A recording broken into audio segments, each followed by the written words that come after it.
내란 속에 윤석열 파면이 대한민국과 우리 국민이 사는 길입니다. 헌법재판소가 오늘 내란 속의 윤석열 탄핵 심판 8차 변론을 진행합니다. 재판부가 미리 공지한 마지막 재판 일정인데 추가 변론 여부는 아직 정해지지 않은 상황입니다. 큰 변수가 없다면 다음 주 안에 모든 변론 절차를 마무리하고 늦어도 3월 초엔 탄핵 심판 선고가 이뤄질 전망입니다. 과거 박근혜 전 대통령은 최종 변론 종결 10하루 만에, 노무현 전 대통령은 14일 만에 선고했습니다.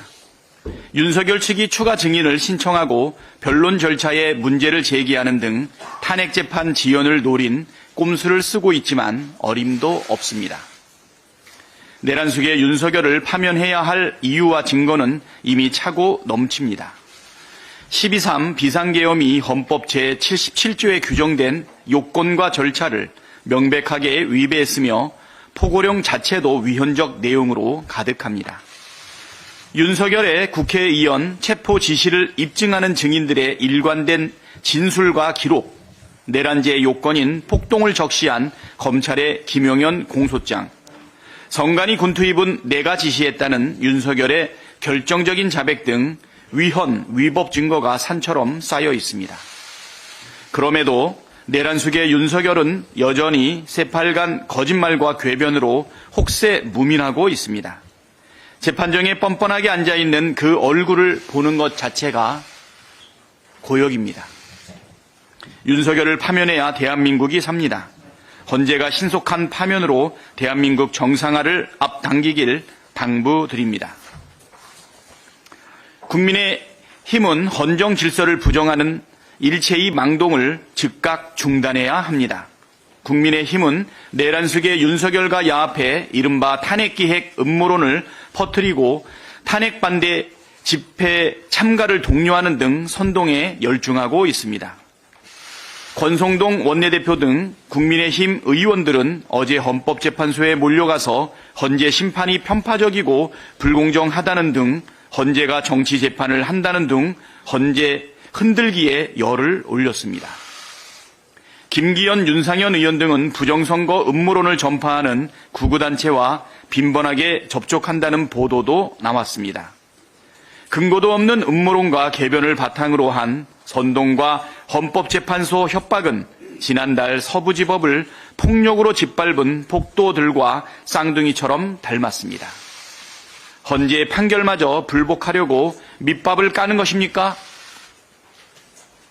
아니면 테러와 폭동이 난무하는 무법천지 후진국을 만들 작정입니까? 아무리 정치적 입장이 달라도 반드시 지켜야 할 선이 있는 법입니다.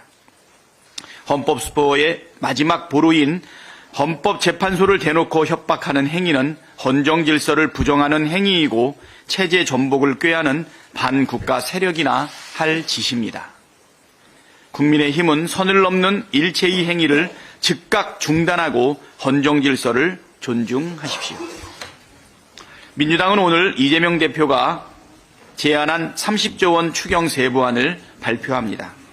지금 우리 경제는 내수와 수출의 동시 침체, 트럼프 정부의 관세 전쟁 선포 등으로 매우 심각한 상황에 처해 있습니다. 민생과 경제를 살리기 위해 추경이 시급합니다. 국민의힘이 국민의 삶과 나라의 미래에 조금이라도 관심과 책임감이 있다면 즉시 추경 논의에 나서길 바랍니다. 윤석열 살리기 말고 국민 살리기에 나서십시오. 이상입니다. 네, 다음은 진성준 정책위 의장님의 발언이 있겠습니다. 저출생 고령화는 우리 사회 문제일 뿐만 아니라 우리 경제의 근원적인 문제입니다. 생산 가능 인구와 노동력의 부족이 우리의 잠재 성장률을 위협합니다. 획기적인 출생 대책과 함께 정년 연장을 통해서 노동력을 확보해야 합니다. 우리나라의 법정 정년은 60세입니다.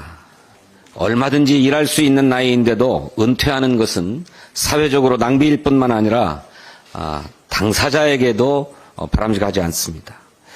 정년 연장을 위한 사회적 공론화가 필요합니다. 민주당이 공론화를 제안하자 국민의힘 권성동 원내대표는 대뜸 세대 갈등을 조장하는 정책이라고 비난했습니다. 지난해 11월 5일 국민의힘 격차 해소 특별위원회가 정년 연장을 단계적으로 추진하겠다고 했던 것은 빈말이었습니까? 민주당이 추진하면 세대 갈등이고 국민의힘이 추진하면 세대 통합입니까?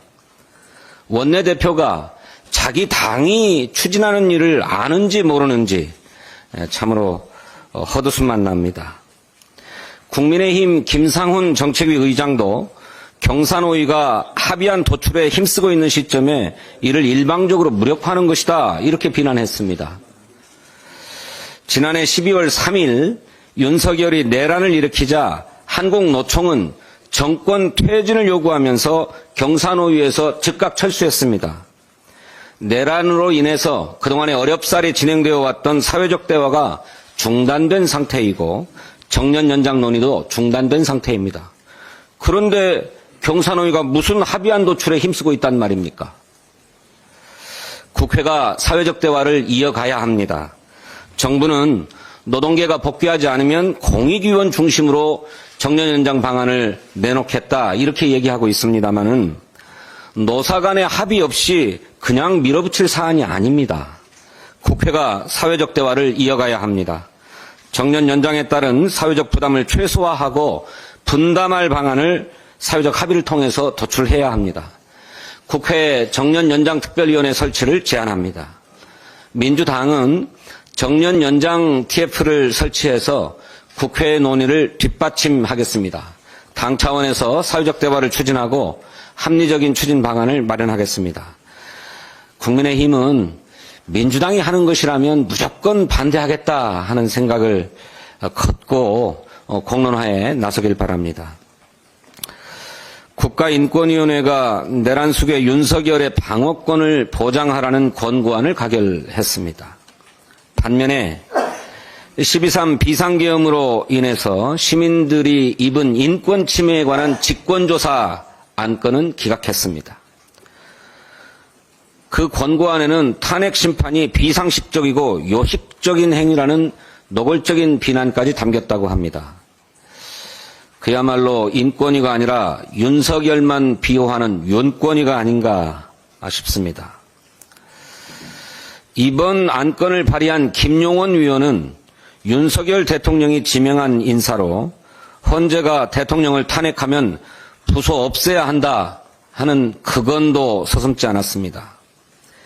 김 의원의 반인권적 행태는 유엔이 우려 서한을 보낼 정도로 악명이 이미 높습니다. 안건 통과를 적극적으로 이끌었던 안창호 위원장 또한 지난 청문회에서 소수자에 대한 혐오 인식과 극단적 종교관을 거침없이 드러낸 바 있습니다. 윤석열 정권 내내 인권위원회의 존재 이유를 부정하고 기어이 내란 수괴의 죽으로 전락시킨 장본인들 즉시 사퇴해야 합니다.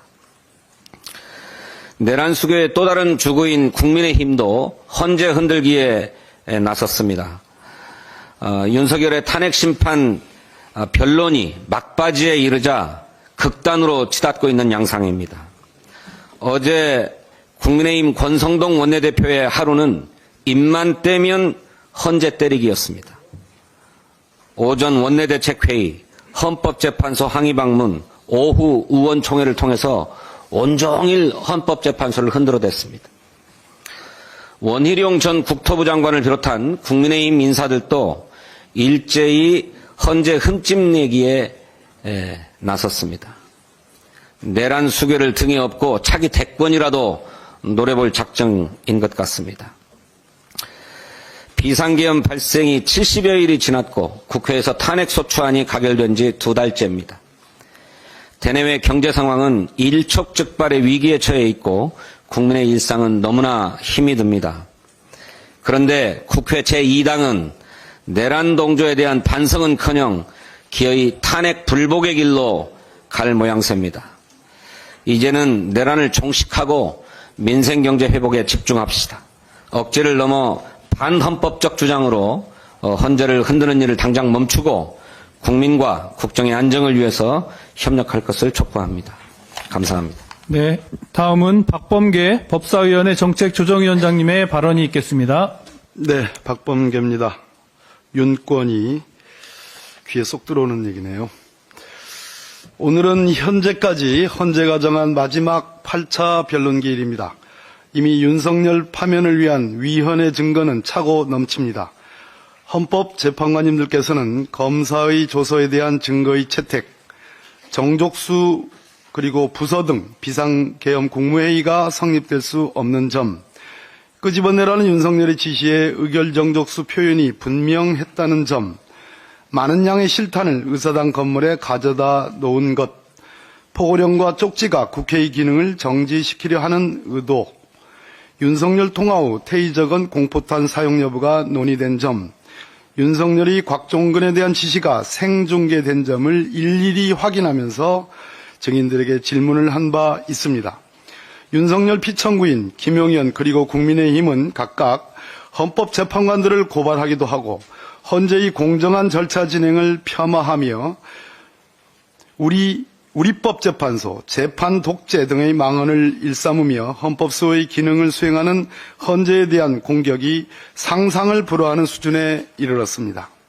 심지어 과거 부정선거를 주장하며 제기한 선거무효소송 100여 건 이상이 대법원에 의하여 기각된 것도 판사들이 한통속이 되어 공정한 재판을 하지 않은 탓으로 돌리기까지 하였습니다. 가히 헌법이 보장하는 사법 기능에 대한 전면적 부정을 획책하는 위헌의 대환장 잔치라 하겠습니다. 간곡히 바라건대 오늘 탄핵 재판의 변론을 종결하거나 적어도 다음 주 초 종결을 희망합니다. 신속한 파면 결정만이 대한민국을 안정시키는 유일한 길임을 강조드립니다. 성일종 의원이 국회 대정부 질문에서 박범계 의원이 회유, 리허설 등의 새빨간 거짓말을 하였습니다.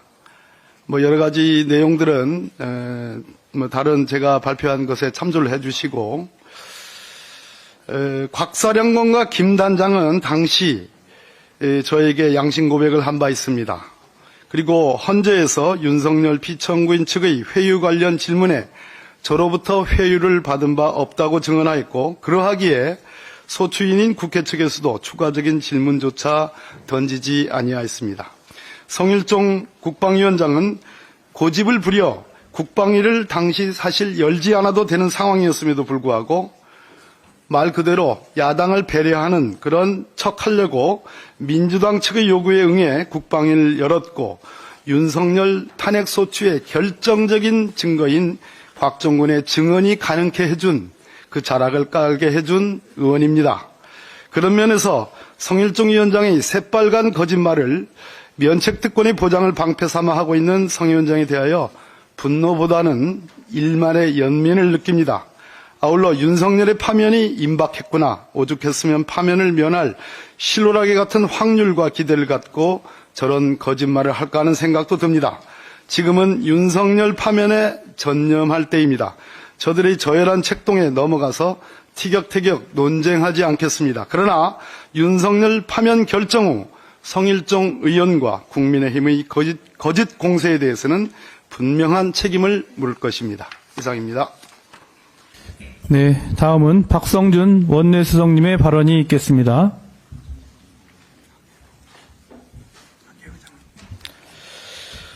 자유민주적 헌정질서를 부정하는 정당에게 미래는 없습니다. 국민의힘은 스스로 만든 함정에서 빠져나오지 못할 것입니다. 국민의힘은 보수 정당인가? 사법부를 침탈한 자들을 두둔하고 경찰을 폭행한 자들을 애국자로 칭송하고 헌법재판소를 부정하는 선전전을 일삼고 있습니다. 법치를 부정하는 보수 정당이라니 소가 웃을 일입니다. 권영세, 권성동, 쌍권총 지도부는 대한민국 헌정질서를 부정하는 말도 안 되는 주장만 떠들어대고 있습니다.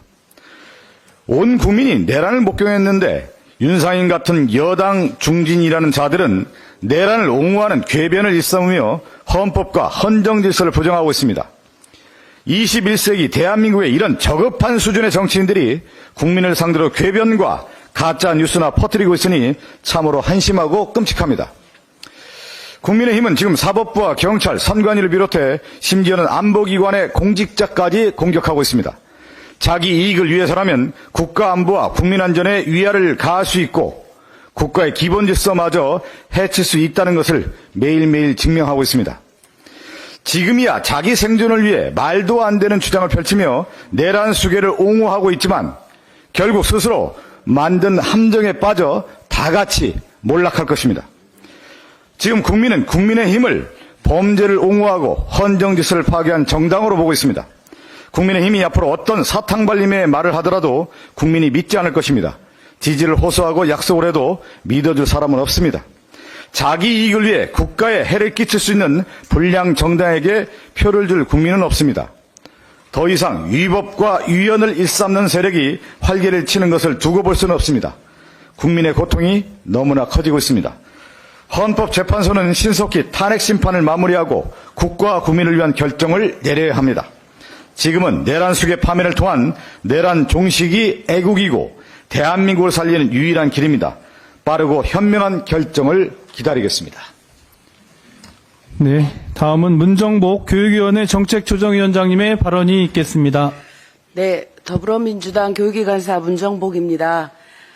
지난 2월 10일 대전의 한 초등학교에서 8살의 김하늘 양이 같은 학교 교사에 의해 살해되는 충격적인 사건이 발생했습니다. 먼저 하늘 양의 부모님께 깊은 애도의 뜻을 전합니다. 아이를 잃은 부모의 마음은 감히 상상할 수도 없을 정도로 고통스러울 것입니다. 학교는 가장 안전한 공간이었으며 선생님들은 가장 안전한 존재였습니다. 이번 사건은 이러한 신뢰를 크게 훼손하며 우리 사회 전체에 깊은 충격을 주고 있습니다.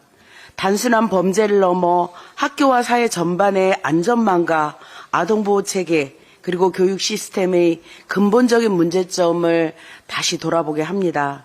특히 교사의 정신관리 문제와 결부된 교사를 학생들에게서 신속히 분리할 수 있는 제도적 장치가 충분하지 않다는 점이 이번 비극을 통해 여실히 드러났습니다.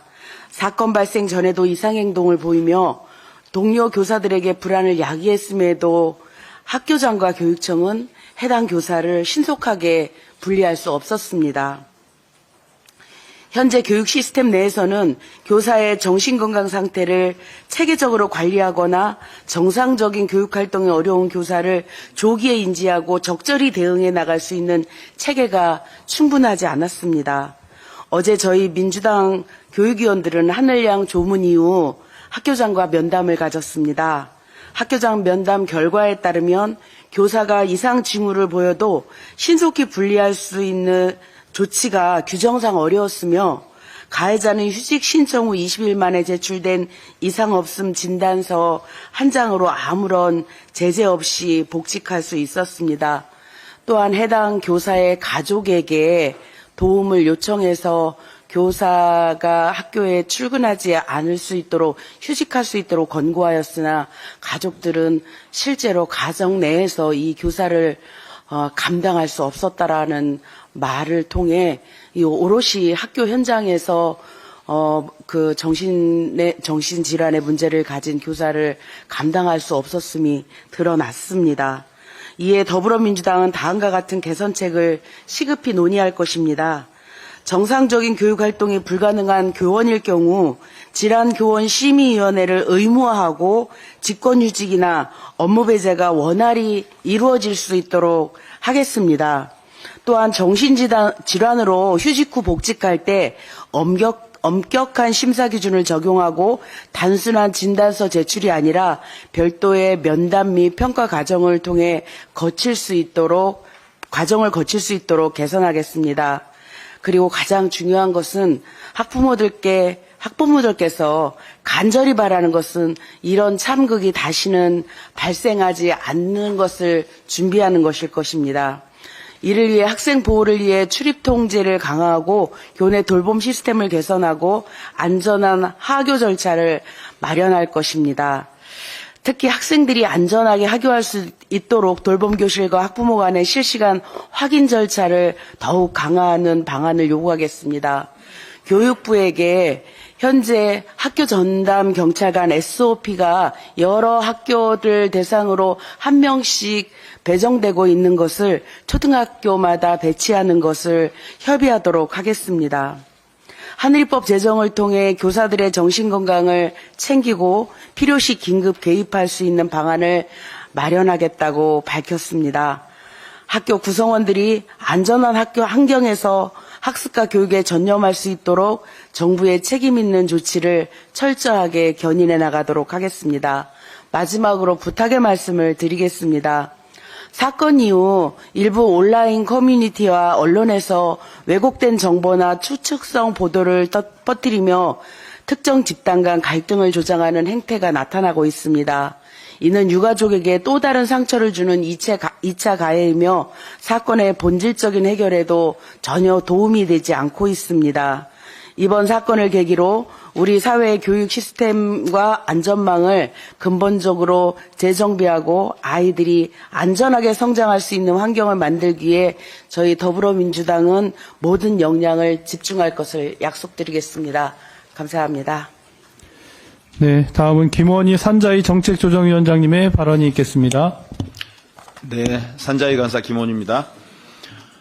우려하던 일들이 현실로 나타나고 있습니다. 지난 2일 트럼프 대통령이 멕시코, 캐나다, 중국 등에 고율 관세를 부과하는 행정명령을 발표한 데 이어 10일에는 철광과 알루미늄 제품에 예외나 면제 없이 25%의 관세를 부과하겠다고 발표했습니다. 트럼프 대통령은 오늘 상호 관세 행정명령에 서명할 예정입니다. 한국은 자동차 관세 10% 부과가 유력하다고 합니다. 이럴 경우 현대 기아차 영업이익이 4.3조 원 줄어들 것이라는 전망입니다. 거기에 더해 반도체 등에 대한 수입 관세 부과도 검토되고 있다고 합니다. 트럼프 대통령 발표의 이유는 즉각적인 보복을 선언했습니다. 중국 역시 마찬가지로 무역 전쟁에 뛰어들었습니다. 전 세계가 트럼프 대통령 행정명령이 자국에 미칠 영향에 예의주시하고 있습니다. 가장 급한 곳은 바로 대한민국입니다. 당장 수출 기업들의 애로가 현실로 다가오고 있습니다. 트럼프 대통령의 관세 조치가 장기화되고 확대될 경우 세계 경제 및 교역 둔화는 필연적입니다. 수출을 통해 경제를 이끌어 나가는 대한민국에 미칠 수 있는 부정적 영향을 최소화하기 위해 모든 노력을 기울여야 됩니다. 지난 2018년 트럼프 1기 정부는 무역확장법 232조를 근거로 한국산 철강제에 25%, 알루미늄에 10% 관세를 부과하겠다고 발표한 바 있습니다. 이후 문재인 정부의 기민한 대응으로 우리나라는 연간 수출 물량의 70%로 제한하는 무관세 할당제를 적용받아 오늘에 이르고 있습니다. 3월 12일 행정명령 시행까지 적지 않은 시간이 남아 있습니다. 가장 좋은 방안은 협상을 통해 현재 무관세 할당제를 그대로 유지하는 것입니다. 실제로 트럼프 대통령은 호주 총리와 대화를 통해 호주에 대한 예외를 고려할 수 있음을 시사하기도 했습니다. 문제는 그렇지 않을 때입니다. 모든 시나리오를 염두에 두고 행동에 나설 때입니다. 이재명 더불어민주당 대표는 통상과 외교의 통합체계 구성, 기업과 정부가 함께하는 공동대책위원회 구성, 국회 통상특위 구성을 통해 대한민국에 닥친 위기를 극복하자고 제안했습니다. 국민의힘은 이에 즉각적인 답변을 바랍니다.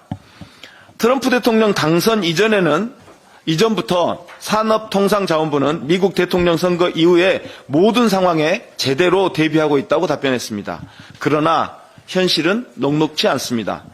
현재 상황을 투명하게 국민께 보고해야 합니다. 또한 상황을 국회와 공유하고 국회에 다양한 협조를 요청할 수 있어야 합니다. 우리 모두 힘을 합쳐 해왔던 일은 제대로 해내면서 하지 않았던 일들을 함께 해 나가야 합니다. 더불어민주당이 국민과 기업, 정부와 함께 위기 극복에 최선을 다하겠습니다. 대왕고래 시추를 계속하자고 대왕고래 시추를 계속하자고 주장하시는 국민의힘 의원들께 한 말씀 드릴까 합니다. 묻고 싶습니다. 본인들 돈이면 그렇게 쓰시겠습니까? 아무리 자기 돈이라도 그렇게 함부로 쓰면 흥청망청 쓰면 욕먹습니다. 그럼에도 불구하고 시추를 주장하시려면 사과와 반성이 먼저입니다. 잘못된 주장으로 국민을 기망하고 속인 죄 사과하십시오. 그리고 국민들의 물음에 답하셔야 됩니다. 논란의 중심이었던 세금도 못 내던 1인 부실기업 액트지오를 자문회사로 선정하게 된 과정, 액트지오의 분석 자료, 액트지오의 자료를 검증한 국내외 자문단 명단과 검증 자료를 우선 공개하십시오. 윤석열 대통령이 생방송으로 자신있게 140억 배럴, 성공률 20%, 삼성전자 시총 5배, 2,200조 원의 가치가 있다는 주장으로 국민들에게 헛된 꿈을 강요한 이른바 정무적 개입의 의혹을 먼저 밝히십시오. 국민에게 신뢰를 얻지 못한 국책 사업에는 단 한 푼의 예산도 낭비할 수 없다는 것이 우리 민주당의 일관된 생각임을 명심하시기 바랍니다. 이상입니다. 예, 그럼 이상으로 제29자 정책조정회의를 마치겠습니다. 감사합니다. 수고하셨습니다.